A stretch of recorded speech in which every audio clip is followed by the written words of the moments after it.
तुहिरे दिल में के आज के एपिसोड में ऐसा राज सामने आने वाला है जो वृंदा की पूरी जिंदगी को हिलाकर रख सकता है। एक तरफ संजय का सामना अचानक ऐसे बुजुर्ग आदमी से हो जाता है जो उसे पहचान लेता है। तो दूसरी तरफ बा के जहर वाले मामले में पुलिस नरेंद्र के घर पहुंच जाती है। लेकिन असली धमाका तब होता है जब स्वाति के फोन में वृंदा की तस्वीर देखकर प्रेमलता की आंखें फटी की फटी रह जाती है। आखिर क्या प्रेमलता वृंदा का सच जान जाएगी? क्या स्वाति को पता चल जाएगा कि अम्मू ही उसकी अपनी वृंदा है? और क्या नरेंद्र सच में बा को जहर देने के आरोप में गिरफ्तार हो जाएगा? तू ही रे दिल में कि आज की कहानी की शुरुआत होती है संजय और एक बुजुर्ग आदमी की अचानक हुई टक्कर से। जैसे ही उस बुजुर्ग आदमी की नजर संजय पर पड़ती है, वो उसे पहचान लेते हैं और कहते हैं, अरे संजय जी, हमारी वृंदा के पति।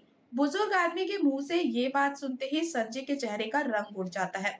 उसे समझ आ जाता है कि अगर इस आदमी ने गांव में उसके बारे में सब कुछ बता दिया तो उसका बहुत बड़ा राज खुल सकता है। लेकिन तभी बुजुर्ग आदमी अपना सामान उठाने के लिए नीचे झुक जाता है।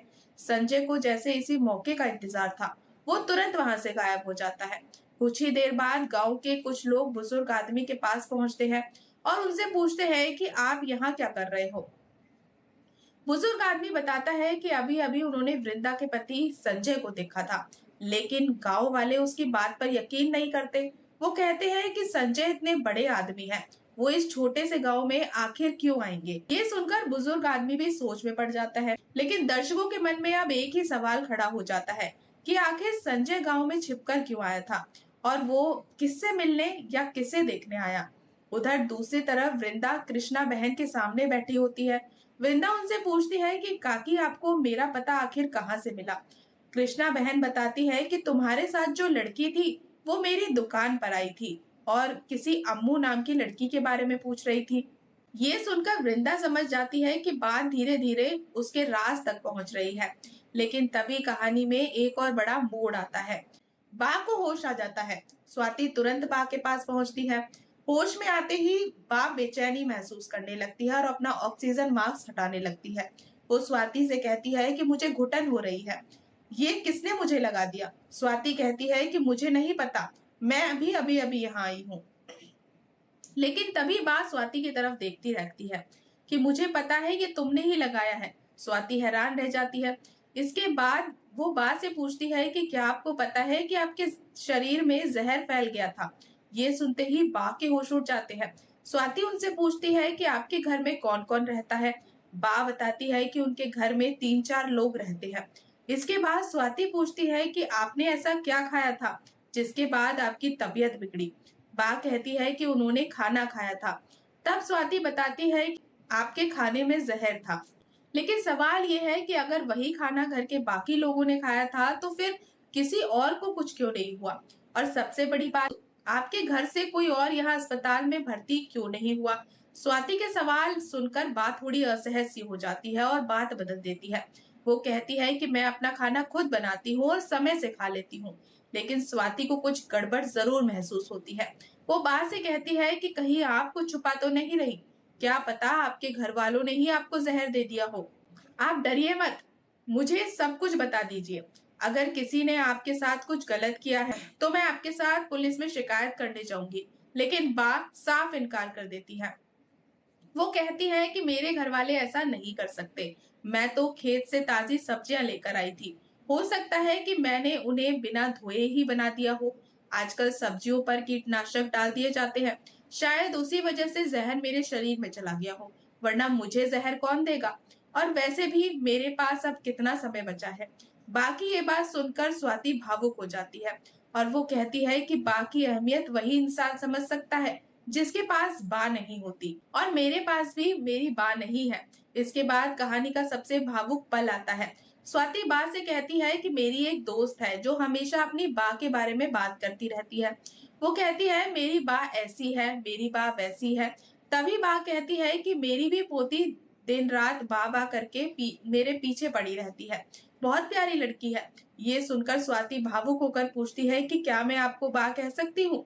बा मुस्कुराकर कहती है, क्यों नहीं, तुम मुझे अभी से बा कहो। इतना कहते ही बा स्वाति को प्यार से गले लगा लेती है। दोनों के बीच का ये रिश्ता देखकर भावुकता और भी ज्यादा बढ़ जाती है। और इसके बाद बात स्वाति से पूछती है कि तुम कहाँ रहती हो। स्वाति बताती है कि वो अहमदाबाद में रहती है और वो ये भी बताती है कि उसके मंगेतर भी उसके साथ आए हैं और वो चाहती है कि बा उससे मिले। बात तुरंत हामी भर देती है। फिर बा कहती है कि मुझे अब घर जाना है, मेरे पोते अतुल को बुला दो। स्वाति बा को उठाकर अतुल के पास ले जाने लगती है। इसी बीच अतुल भी वहां आ जाता है। स्वाति कहती है मैं अपने मंगेतर को फोन करके बुलाती हूँ। लेकिन असली खेल तो यहाँ संजय खेल रहा होता है। संजय खिड़की से छिपकर सब कुछ देख रहा होता है। स्वाति बा और अतुल की पूरी बातचीत संजय सुन लेता है। जैसे ही स्वाति अपने मंगेतर को फोन करती है, संजय तुरंत छिप जाता है और उसका फोन नहीं उठाता। बा स्वाति को समझाती है कि कोई बात नहीं, शायद कोई काम होगा।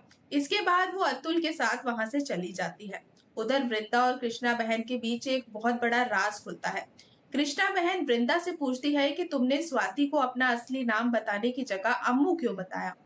वृंदा कहती है कि अगर वो स्वाति दीदी को अपना असली नाम बता देती तो वो मेरे गांव जाकर मेरे पति और मेरे घर वालों को ढूंढने लगती, इसलिए मैंने उन्हें अम्मू नाम बता दिया क्योंकि ये मेरी माँ का नाम था। लेकिन इसी बीच कहानी में पुलिस की एंट्री हो जाती है। पुलिस नरेंद्र के घर पहुंचती है और उसे गिरफ्तार करने लगती है। नरेंद्र पुलिस से कहता है कि आप जानते नहीं हैं, मैं इस गांव का प्रधान हूँ, आप मुझे गिरफ्तार नहीं कर सकते। लेकिन पुलिस साफ कह देती है कि आप प्रधान थे, अब आप एक कातिल हो। पुलिस नरेंद्र पर आरोप लगाती है कि उसने बा के खाने में जहर मिलाया था। नरेंद्र तुरंत खुद को बचाने की कोशिश करता है और कहता है कि उसने बा के खाने में जहर नहीं मिलाया है, ये काम प्रेमलता ने किया है। प्रेमलता ये सुनकर घबरा जाती है और कहती है कि खाने में जहर नरेंद्र ने ही मिलाया था।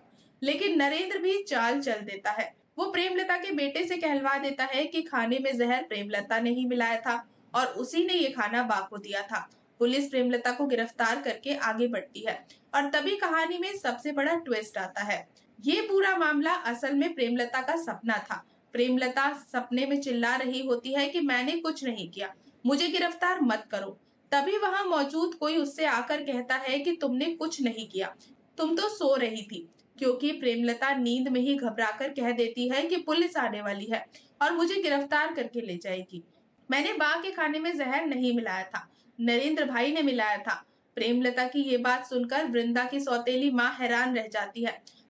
अब सवाल ये है कि क्या प्रेमलता के इस सपने में छुपा राज किसी आने वाले खतरे का संकेत है। उधर घर में स्वाति की माँ माधवी और स्वाति के पिता बैठे होते हैं। माधवी परेशान होकर पूछती है कि अम्मू आखिर कहाँ है, ये लड़की दोबारा भाग तो नहीं गई। स्वाति के पिता मजाकिया अंदाज में कहते हैं कि आपको तो मेरी जगह राइटर होना चाहिए था। आप कहानी में ऐसे ऐसे प्लॉट और ट्विस्ट लेकर आती है जिनके बारे में किसी ने सोचा भी नहीं था।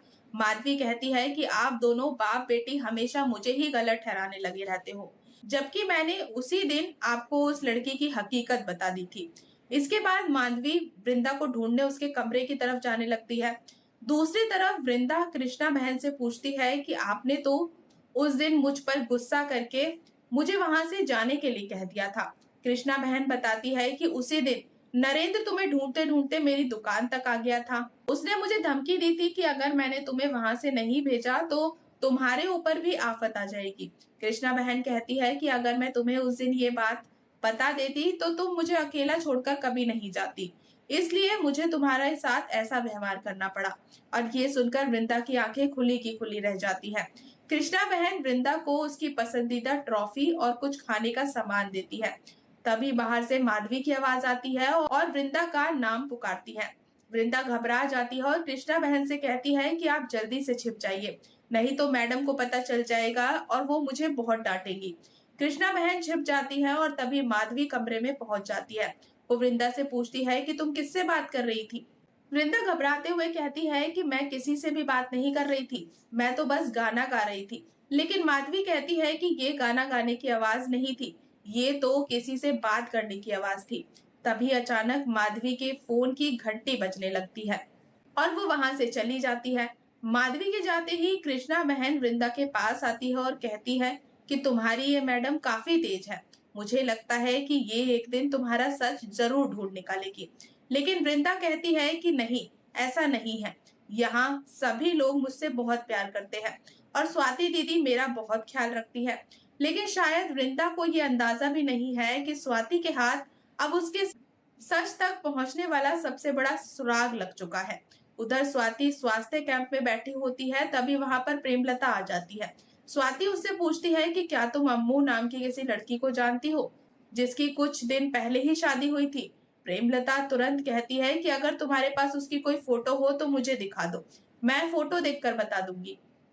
स्वाति अपना फोन निकालती है और उसमें वृंदा का फोटो देखकर प्रेमलता को फोन पकड़ा देती है। जैसे ही प्रेमलता उस फोटो को देखने वाली होती है, तभी अचानक कुछ बच्चे वहां भागते हुए आते हैं। उनमें से एक बच्चे का हाथ स्वाति के फोन से टकरा जाता है और फोन सीधे जमीन पर गिर जाता है। कुछ पल के लिए सबकी सांसें थम जाती हैं। आखिरकार प्रेमलता नीचे झुककर फोन उठाती है और जैसे ही उसकी नजर फोन की स्क्रीन पर पड़ती है, उसकी आंखें फटी की फटी रह जाती हैं।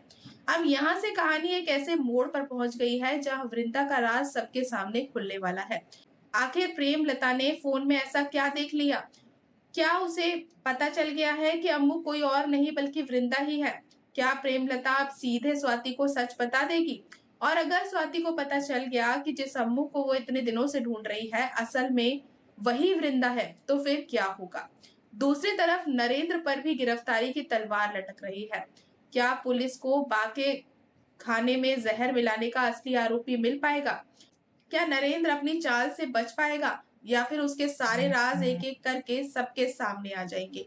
आने वाला एपिसोड बेहद रोमांचक होने वाला है क्योंकि अब वृंदा का सच ज्यादा देर तक छिपा नहीं रहने वाला है। प्रेमलता की नजर फोन की तस्वीर पर पड़ चुकी है और यही एक तस्वीर वृंदा की पूरी जिंदगी बदल सकती है। तो दोस्तों जुड़े रहे हमारे साथ और अगर आपको आज की हमारी ये अपडेट पसंद आई हो तो वीडियो को लाइक करें, चैनल को सब्सक्राइब करें और बेल आइकन को दबाना बिल्कुल ना भूलें। मिलते हैं नेक्स्ट अपडेट के साथ, तब तक के लिए गुड बाय।